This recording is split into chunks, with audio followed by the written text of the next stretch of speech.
하나님 아버지, 감사와 찬송과 영광을 올려드립니다.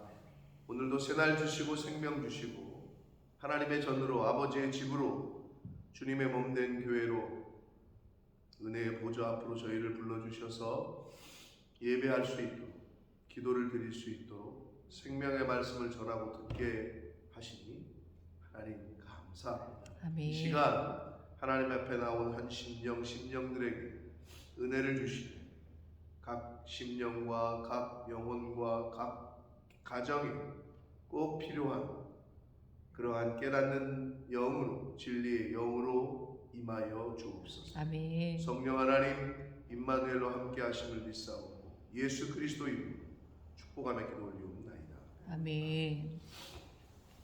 자, 복음서는 예수 그리스도의 생애와 그의 하신 일들, 사역들에 대해서 기록을 하고 있는 거기 때문에 교회를 다니는 크리스찬들이 그래도 가장 잘 알고 있는 스토리이기도 합니다. 그러나 잘 알고 있으나 간과하기 쉬운 것들이 많이 있기 때문에 복음서를 볼 때마다 또 새롭게 깨닫고 새롭게 느껴지는 것들이 많이 있는데, 자, 오늘 말씀은 예수 그리스도께서 이제 공생애를 시작하기에 앞서 세례 요한에게 세례를 받으시는 장면이 기록이 되어 있습니다. 그 세례의 의미가 옛사람은 죽고 새사람은 이제 새사람으로 사는, 옛사람은 이제는 그리스도 안에서 죽고 하나님 안에서 새사람으로 살겠다라는 그런 의미가 강한데, 죄 없으신 예수님이 왜 세례를 받지 않은 포인트가 가장 중요합니다. 그래서 세례 요한도 거부를 했죠. 아니, 어떻게 세례를 받으실 수 있습니까? 그랬더니 예수님께서 말씀하시기를 모든 의를 이루려 합니다 라는 표현을 쓰셔요. 과연 그게 뭐냐라는 것이 이제 중요합니다, 오늘 말씀 가운데. 자, 그래도 한번 읽었으나 지금 예배 전으로 수선했는데 다시 한번 본문을 읽으면서 중간중간 말씀을 같이 나누도록 하겠습니다. 자, 그때의 세례 요한이 이르러 유대 광야에서 전파하여 말하되, 이 그때는 예수 그리스도께서 공생애를 시작하실 때에, 시작하실 즈음에, 이렇게 보시면 됩니다. 세례 요한이 유대 광야 사해 서쪽 요단강 주변 저지대를 말합니다. 이제 거기서 세례 요한이 활동을 했단 말이에요. 거기서 이제 전파하여 말하기를 회개하라, 천국이 가까웠다 라고 말씀합니다. 자, 그러면서 그는 선지자 이사야를 통하여 말씀하신 자라. 일러스되 광야에 외치는 자의 소리가 있어 이르되 너희는 주의 길을 예비하라, 준비하라, 그가 오실 길을 곧게 하라 하였느니라.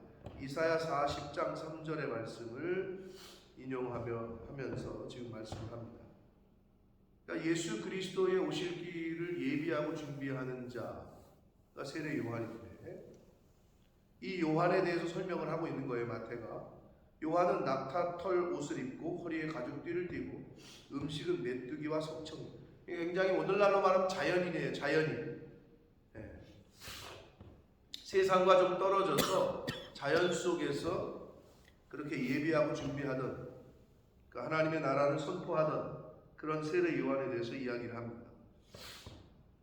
이때의 예루살렘과 온 유대와 요단강 사방에서 다 그에게 나와 세례 요한을 말합니다.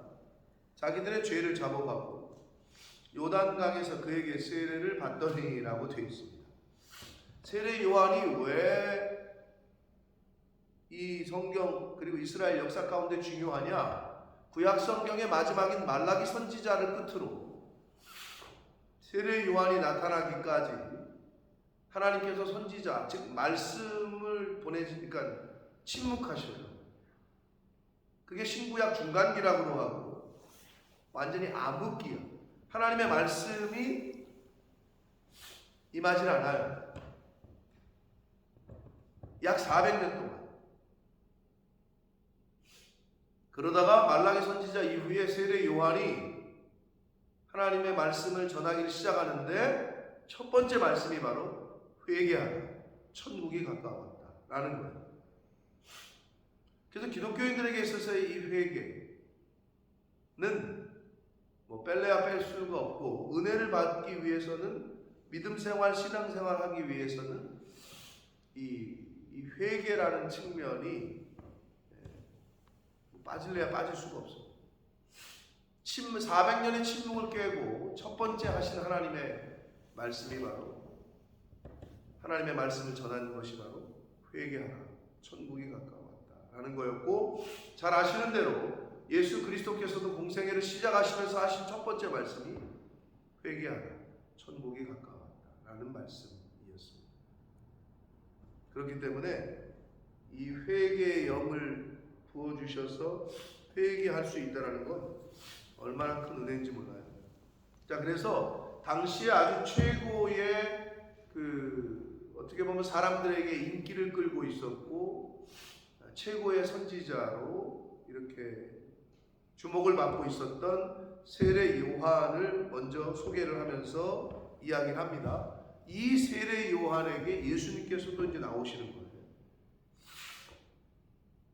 자, 그래서 세례 받기 전에 필수 조건이 바로 회개다. 자, 그런데 다른 사람은 괜찮은데 요한이 보니까 바리새인들과 사두개인들이 나오는 거예요. 자, 바리새인과 사두개인 똑같이 유대인이긴 하나 좀 저기가 달랐는데, 바리새인은 굉장히 율법에 철저한, 원래는 의미는 좋은 의미인데 구별되고, 자, 그런데 이제 말과 행동이 좀 다른 사람들이었고, 형식주의에, 율법주의에 빠져 있는 사람들이었고, 율법 자체는 하나님의 말씀이기 때문에 선하거든요. 근데 율법주의가 되면 안 좋은 거예요. 근데 율법과 율법의 주의, 율법주의가 돼버리는 게 뭐냐면요, 율법에서, 하나님의 말씀에서 은혜가 빠지면, 하나님의 말씀에서 사랑이 빠지면 율법주의가 돼요. 말씀 자체는 사람을 정죄하지 않아요. 그런데 말씀 자체를 내가 받아들여야 되는데, 이 말씀에서 은혜가, 사랑이 빠져버리잖아요. 그러면 율법주의가 돼버려요. 그러면 성령 충만한 자, 말씀 충만한 자와 율법주의로 사는 자의 특징은 뭐냐? 같긴 같아. 하나님의 말씀이 있어. 그런데 성령이 충만한 자는 다 포용하고 받아들이고 수용하고, 그러나 율법주의가 충만한 사람은 남을 정죄하고 판단하고 나눠지게 하고, 이게 율법주의의 특징이에요. 바리새인들이 그랬다는 거예요. 성경은 너무 잘 알아. 율법은 너무 잘 지켜. 본인들 생각에. 그런데 지금 성경에서는 독사의 자식들이라고 책망을 받고 있어요. 사두개인들은 누구냐? 다윗 시대 때 대제사장이었던 사독의 후손들이거든요.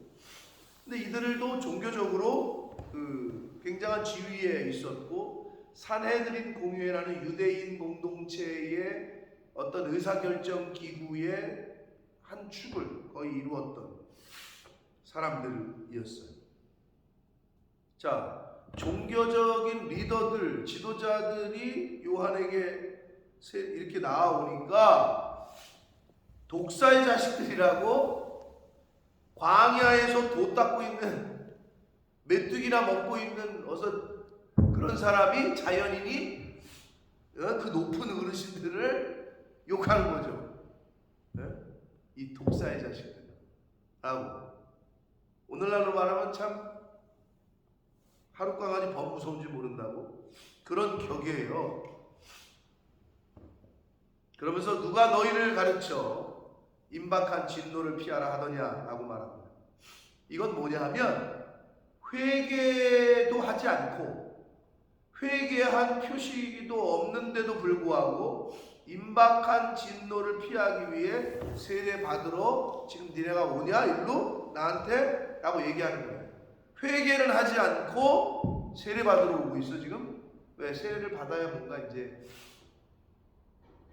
하나님의 진노를 피할 것 같고 세례를 받아야 이쪽에 인볼브 되는 것 같고 이런 거죠. 근데 진정한 회개를 하지 않았던 사람들에 대해서 독사의 자식들이라고 세례 요한이 질책을 하는데, 감히 그럴 수 있겠냐 오늘날 막 총회장이나 어르신들한테 어서 무명에 메뚜기나 먹고 있던 산속에서 기도하고 있던 사람이 독사자식들이라고 얘기하는 거랑 똑같거든요.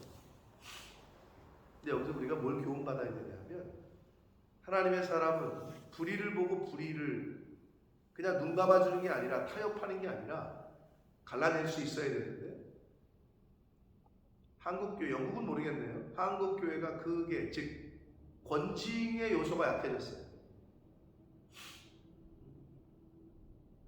아닌 건 아니라 하고 잘라낼 건 잘라내야 되는데 그냥 덮고 가. 여러분, 상처를 도려내지 않으면 그냥 덮는다 그래서 그게 안에서 골마서 썩으면 나중에 다리를 잘라야 돼, 손을 잘라야 돼. 차라리 아프더라도 도려내야 되거든. 근데 그게 잘 안 돼. 그러다 보니 예수님의 비유처럼 죄는 이 특징이 확산성, 전염이 빨리 돼요. 교회가 확 분위기가 그렇게 되는 거죠. 그래서 선한 일이 전염되는 건 느려요. 근데 나쁜 게 전염되는 거는 금방 확산이 돼요. 이게 무서운 거죠. 이제 이거를 분별할 수 있어야 되는데 그게 잘 안 되는 거고, 교회가 그 역할, 엄격히 말하면 교회가 아니라 주의 종들의 책임이죠. 출교를 명할 수 있어야 되고, 여기서 나가라, 이 공동체에서 나가라 있어야 되는데 그게 안 되는 거예요. 한 사람이라도 그냥 붙어 있게 하려고. 근데 그러다 보니까 전체가 썩는 거죠. 그 권징의 요소가 굉장히 약해졌다. 그건 사실입니다. 근데 지금 세례 요한은 그 종교 지도자들한테 독사의 자식들이라고 아주 그냥 호되게 이야기를 합니다. 그러면서 회개에 합당한 열매를 맺고 오라는 거지, 니네 회개도 안 하고 여기 왜 오냐 이거예요. 속으로 아브라함이 우리 조상이라고 생각하지 말라. 이 말은 그들이 그렇게, 야 우리는 아브라함의 직계야, 우리는 아브라함의 자손이야 라고 선민의식에 사로잡혀 있었어요. 그거를 얘기하면서 내가 너희에게 이르노니 하나님이 능히 이 돌들로도 아브라함의 자손이 되게 하실 거다. 여기서의 돌들 비유적인 표현인데 이방인들이죠. 왜냐하면 당시의 이스라엘 백성들은 자기들만 구원받는다고 생각했어. 다른 이방 나라는 한마디로 이렇게까지 얘기했어요. 지옥의 땔감으로 쓰려고 만들었다. 잘못돼도 한참 잘못된 선민의식에 사로잡혀 있었어요. 잘못된 선민의식보다 올바른 죄인의식이 좋습니다. 나는 하나님 앞에 죄인입니다. 나는 하나님 앞에 보잘것없습니다. 이래야 되는데 나 예수 믿는 사람이야. 우리 아버지가 순교자고, 우리 할아버지가 순교자고, 우리 아버지가 목사고, 몇 대째 목사 집안인지 몰라. 이런 게 이제 선민의식이죠. 자기들의 조상이 아브라함이라는 거야. 그 생각에 사로잡혀 있어요. 그러면서 그들에게 향하여 이미 도끼가 나무 뿌리에 놓였으니 좋은 열매를 맺지 아니하는 나무마다 찍혀 불에 던져질 것이다 라고 말씀을 합니다. 당시의 종교적, 신분적 특권 의식에 사로잡혀 있었던 그 사람들, 바리새인들과 사두개인들을 향한 아주 호된 질책의 말씀을 하고 있습니다. 그러면서 11절, 나는 너희로 회개하기 위하여 물로 세례를 베풀거니와, 회개하게 하기 위하여 물로 세례를 자신은 주지만 내 뒤에 오시는 이 예수님을 말하죠. 나보다 능력이 많으시니 나는 그의 신을 들기도 감당하지 못한다. 신을 든다는 거는 주인의 신을 들고 다니거나 주인의 신을 신기거나 벗기거나 하는 거는 노예들 중에서도 가장 말단이 하던 일이었거든요. 주인의 신발, 발을 씻기거나 신발을 챙기거나 신발을 신기거나. 옛날 우리 어땠어요? 우리나라 사극 보면 대감이 딱 방에서 나오자마자 종이 있다가 막 달려가지고 신발을 이렇게 딱 놓잖아요. 뭐 이런 거. 그런 걸 생각하시면 돼요.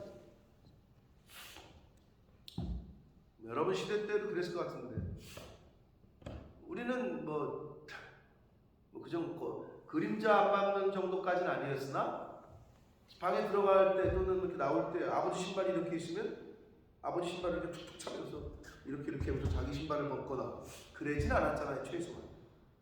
근데 오늘날 애들이 아버지 신발, 엄마 신발이 있네. 그럼 이거를 이렇게 놓아서 이렇게 놓거나 그게 어딨어? 툭툭 차면서 그냥 자기 신발 벗고 그냥.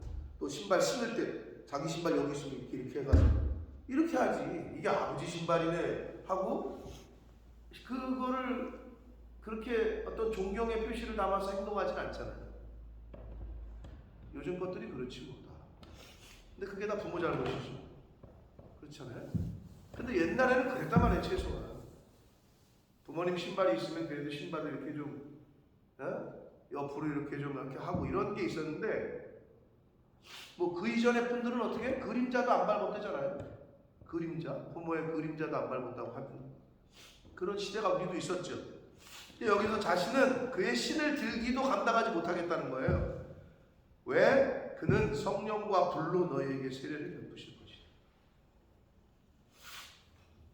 성령과 불은 같다고 보시면 됩니다. 이미지상. 하나님의 영으로 세례를 베풀 거다. 그런데 왜 불이라고 그랬냐면 일반 세례, 사람이 주는 건 물로 세례를 주잖아요. 그러니까 물과 반대되는 게 불이잖아요. 그런 의미에서 불 이퀄 불세례 이퀄 성령 세례 같은 걸로 보시면 됩니다.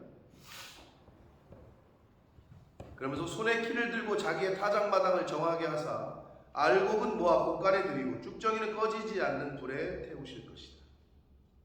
마지막 심판대에 하시는 그 일을 누가? 예수 그리스도께서. 세례 요한이 이렇게 표현을 합니다. 그러더니 13절부터 마지막 절 17절까지에서는 예수님께서 이제 세례받으러 나오시는 장면이 있어요. 근데 아까 서두에 말씀드렸습니다. 죄 없으신 예수가 왜 세례를 받으시러 나오시냐? 세례 요한도 그렇게 생각을 한 거예요. 자, 이때 예수께서 갈릴리로부터 요단강에 이르러 요단에게 세례를 받으려 하시니 하나님의 아들이시고 메시아로 이 땅에 오신 예수 그리스도께서 인간인 세례 요한에게 세례를 받으러 오신다.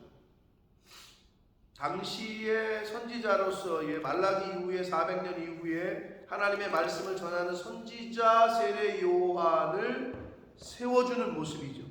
그의 권위를 세워주는 모습. 그런데 세례 요한은 영적으로 알았기 때문에 어떻게 예수님께서 나에게 세례를 받으십니까? 라고 했더니 예수님께서 이제 하시는 말씀이 있어요.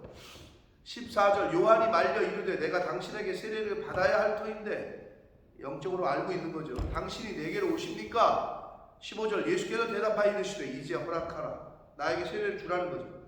우리가 이와 같이 하여 모든 의를 이루는 것이 합당하니라 하시니 이에 요한이 허락했다. 요 부분이 뭐냐는 거죠. 모든 의를 이룬다는 표현. 자, 한마디로 예수님께서는 지금 죄가 없으시지만 왜 세례를 받으시냐? 모든 죄인을 대표하는 자로서의 세례를 받으시는 거예요. 모든 인간의 죄를 대신하는 자, 대표성을 띠시고 모든 인간의 죄를 짊어지신 입장에서 세례를 받으시는 거다. 그래서 하나님의 의를 이루기 위해서는 죄 없는 예수 그리스도께서 죄 있는 자처럼 세례를 받아야 했던 거죠. 죄가 없으시지만. 그래서 예수님의 세례 받으심의 이 사건의 핵심은 구속의 의를 이루시려는 하나님의 뜻에, 즉 십자가의 제물로 자신을 죽여서 인간을 구원하시기 위한 하나님의 그 구원 프로젝트에, 그 하나님의 뜻에 순종하여 기꺼이 죄인과 같이 낮아지시겠다라는 의미가 이렇게 표현된 것이 예수님이 수세를 받으시는, 즉 세례를 받으시는 이 의미, 이 장면의 교훈과 의미가 되겠습니다. 그 하나님의 구원의 역사, 하나님의 구원의 의를 이루시기 위해서 그 뜻에 순종하신 거죠. 예수님. 그래서 죄가 없는데 죄 있는 자처럼 세례를 받으십니다.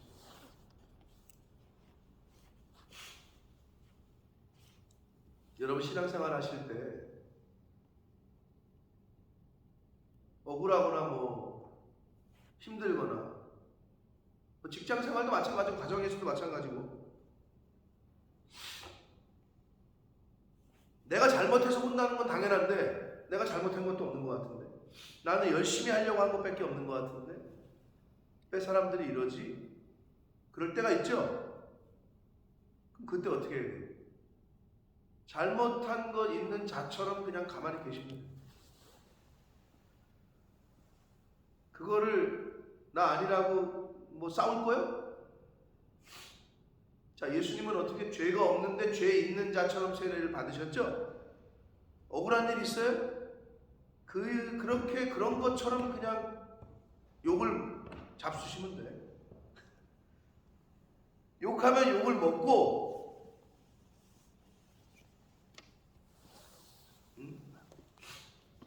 미워하면 미움을 받고 그렇게 하시면 돼요. 그게 예수님 따라 사는 거예요. 근데 사람은 그게 안 돼요. 그걸 어떻게든지 아닌 거를 밝히려고 하고 싸우려고 하고 드러내려고 하고. 근데 그래봤자 소용없어요. 나중에 아니잖아요. 아닌 거는 하나님이 드러나게 하시고 깨닫게 하시고 그 사람에게 알게 하시고, 그러면 나중에 그 사람이 와서 무릎을 꿇어요. 내가 하려고 하지 않으시는 게 좋습니다. 그래서 예수님께서 모든 의를, 하나님의 구원의 의를 이루시려고 세례 요한에게 세례를 받으셔요. 그래서 16절, 예수께서 세례를 받으시고 곧 물에서 올라오시는데 하늘이 열리고 하나님의 성령이 비둘기같이 내려 자기 위에 임하심을 보시더라고 되어 있어요. 하늘이 열리고 하나님의 성령이 비둘기같이 임하셨어요. 또한 하늘로부터 소리가 있어 말씀하시되 이는 내 사랑하는 아들이요 내 기뻐하는 자라 하시니라. 공생애를 시작하기에 앞서서 세례를 받으시고 컨펌을 하시죠. 이는 내 사랑하는 아들이다. 자신의 신분에 대한 어떤 거를 하나님이 사실은 컨펌을 해주고 활동을 시작하게 하셨다. 대통령이 임명장을 대사에게 주고 영국으로 가서 이제 한국을 대표하는, 대통령을 대신해서 한국 국민을 대표하는 자로서 일을 해라, 이렇게 임명장을 주거든요. 대사가 되면은 보낼 때 딱 그러시는 거죠. 하나님이 공생의 사역을 스타트하시면서 이는 내 사랑하는 아들이요 내 기뻐하는 자라는 임명장을 수여하신 것과 같은 것이 바로 오늘 17절의 말씀이 되겠습니다. 사랑하는 성도 여러분, 자, 예수님께서는 죄가 없으셨고 하나님의 아들이셨고, 그런데 죄 있는 자처럼 세례도 받으셨고 나아가 우리의 모든 죄를 대신해서 십자가에서 죽으셨습니다. 여러분, 오늘날 순교한다는 건 쉽지 않습니다. 쉽지 않아요. 복음을 위해서, 하나님의 나라를 위해서 목숨을 내놓는 거는, 그거 우리 인간이 가장 소중하게 여기는 게 목숨이고, 돈으로도 살 수 없고 뭘로도 살 수 없는 게 이 생명이잖아요. 근데 안 된단 말이에요. 순교의 반열은 아무나 올라가지도 못하거니와, 또 그런 정도가 안 되는 사람들에게는 순교할 일이 없으니까 너무 걱정하지 마시고 너 죽어라 이렇게 안 하신단 말이에요. 그러니까 우리의 일상생활 속에서 어떻게 하면 하나님의 말씀을 이루어 가려고 노력할까를 고민하시되, 모든 의의를 이루시려고 예수님이 죄 없는 자인데 죄 있는 자처럼 되셨잖아요. 그러니까 여러분, 공동체 생활에서 모든 의의를 이루실 때에 내가 좀 억울해, 내가 좀 남들보다 나만 고생하는 것 같아, 그럼 그런 자가 되시면 돼요. 근데 인간이 어떻게? 억울하면은 막 울고 불고 막 싸우려고 하고 가서 해결하려고 하고 막 그러잖아요. 의의는커녕 산통 다 깨지는 거예요. 이건 부부관계에서도 마찬가지고 부자관계에서도 마찬가지예요. 형제지간에도 마찬가지예요. 쉽게 얘기해서 자기 의의를 드러내려고 하면 다 죽어, 다 깨져. 아내에게도 남편에게도 자식에게도 형제에게도 다른 사람에게도 마찬가지예요. 그러니까 내가 드러나면 다 깨지고 내가 죽어야 평안해.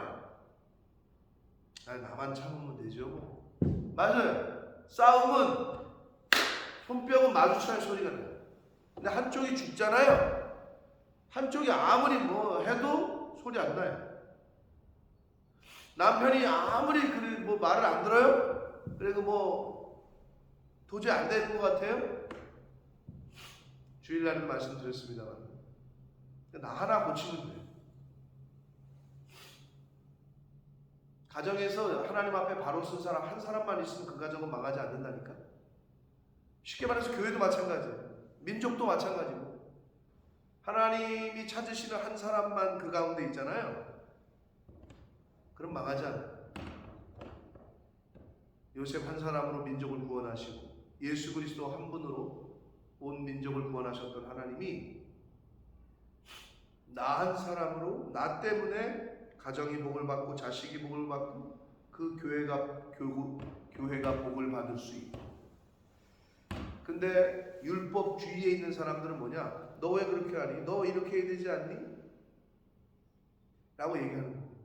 그러니까 내가 고쳐서 내가 그 자리에 가려고 하지 않고 너 빨리 이거 고쳐야지. 자꾸 남편을 고치려고 들고 아내를 고치려고 들고 자식을 고치려고 들고 다른 사람을 고치려고 들면은 모든 의의를 이룰 수가 없어요. 하나님의 의의를 이루기가 어렵습니다. 그러니까 여러분, 이런 걸 모르는 사람들은 그렇게 살아요. 근데 이제 새벽 성도들께서는 다시 한번 말씀드립니다. 억울하시더라도, 또 분하시더라도, 또 서운하더라도 그냥 나 하나 고치고 나 하나 죽으면 모든 것이 해결됩니다. 예수님께서 십자가에서 죽으시니까 모든 인간이 구원을 얻을 수 있는 길이 열렸던 것처럼 그걸 명심하시고, 예수님이 죄 없는 자이시지만 죄 있는 자처럼 세례를 받으심으로 모든 의를 이루려고 하셨고 이루셨던 것처럼 저와 여러분도 오늘 하루를 사실 때 하나님의 말씀을 가진 자, 구원의 은혜를 입은 자, 하나님의 백성, 하나님 나라의 백성 된 자답게, 천국 시민답게 그렇게 오늘 한 날을 살아가시기를 예수 그리스도 이름으로 축복합니다. 아멘. 살아계신 하나님 아버지, 감사와 찬송과 영광을 올려드립니다. 아멘. 오늘도 저희들에게 생명을 주시고 새날 주시고 생명의 말씀을 예수 그리스도의 모습을 통해서 다시 한번 교훈하시고 깨닫게 하시니 아버지 감사합니다. 하나님 아버지, 하나님의 말씀이 선포되지 않았던 400년 동안 암흑기라고 사람들은 표현합니다.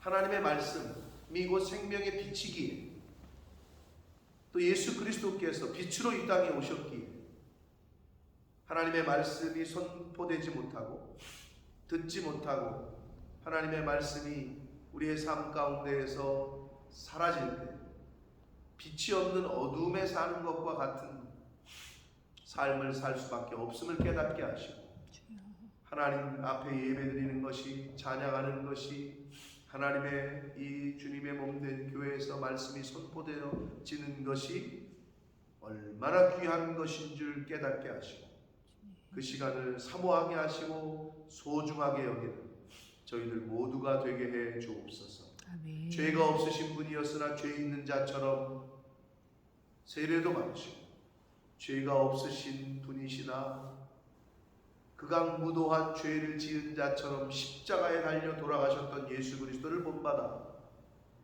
이 땅에 살아갈 때 억울하고 서운하고 분하고 그런 일이 있을지라도 침묵한 어린 양처럼 하나님 앞에서 오히려 침묵할 수 있도록 사람들에 대하여, 세상에 대하여 침묵할 때 침묵하고 외쳐야 될 때 외치는 그 때를 구별하는 하나님의 백성된 저희들 모두가 되고 주님 은혜 내려 주옵소서. 아멘. 예수 그리스도 이름으로 축복하며 기도드립니다. 아멘. 아멘.